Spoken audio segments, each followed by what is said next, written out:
Tugas pertemuan keempat. Definisi data. Himpunan data atau dataset merupakan kumpulan dari objek dan atributnya. Atribut merupakan karakteristik atau sifat dari suatu objek. Contoh, warna mata seseorang, suhu, dan lain sebagainya. Atribut juga dikenal sebagai variabel, value, karakteristik, atau fitur. Nah, nilai-nilai atribut adalah angka atau simbol yang memberi nilai pada atribut tersebut.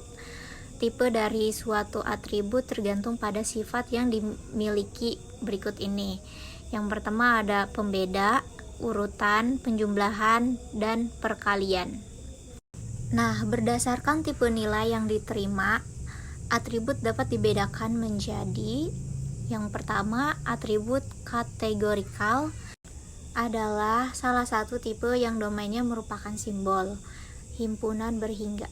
Contohnya jenis kelamin, status, dan pendidikan, di mana domain jenis kelamin L atau P, L sebagai laki-laki, P sebagai perempuan. Domain status yaitu menikah, belum menikah, dan domain pendidikan SD, SMP, SMA, D3, S1, S2, dan lain sebagainya.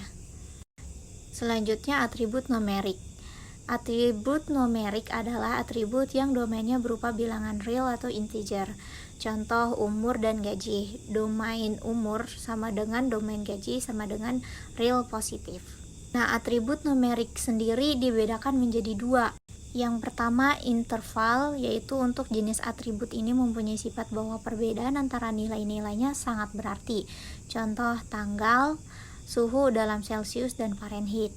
Yang kedua, rasio. Dalam atribut jenis ini, baik beda maupun rasio sangat berarti.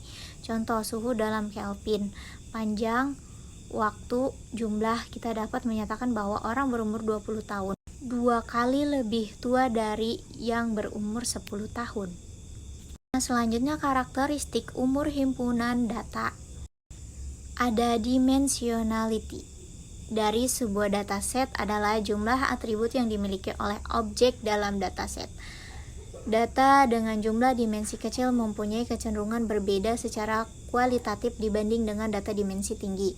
Kesulitan yang berhubungan dengan data dimensi tinggi sering disebut course of dimensionality. Nah, untuk itu pada tahap pre-processing perlu dilakukan pengurangan dimensi. Selanjutnya ada varsity, yaitu untuk beberapa dataset, misalkan data dengan fitur asimetris, kebanyakan atribut dari suhu objek mempunyai nilai 0 dan biasanya kurang dari 1% mempunyai nilai tidak 0. Sparsity mempunyai keuntungan dalam waktu komputasi dan penyimpanan data. Resolution, sifat dari data berbeda pada resolusi yang berbeda. Pola dalam data bergantung pada level resolusi.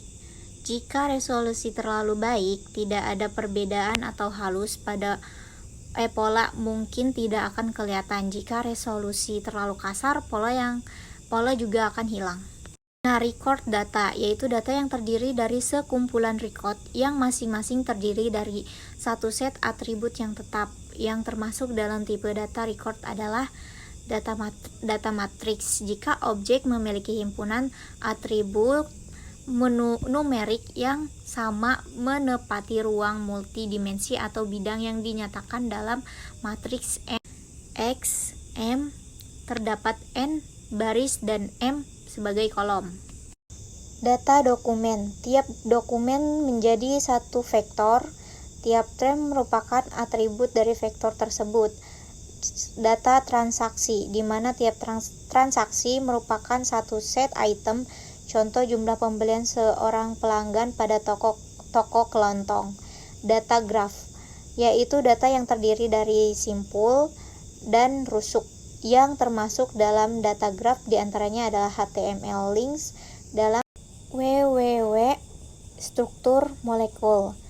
Nah, data terurut, yaitu data-data yang memperhatikan urutan nilai-nilainya. Contoh adalah genomic sequence data atau spatiotemporal data. Oke, cukup sekian dan terima kasih dari saya. Wabillahi taufiq walhidayah. Wassalamualaikum warahmatullahi wabarakatuh.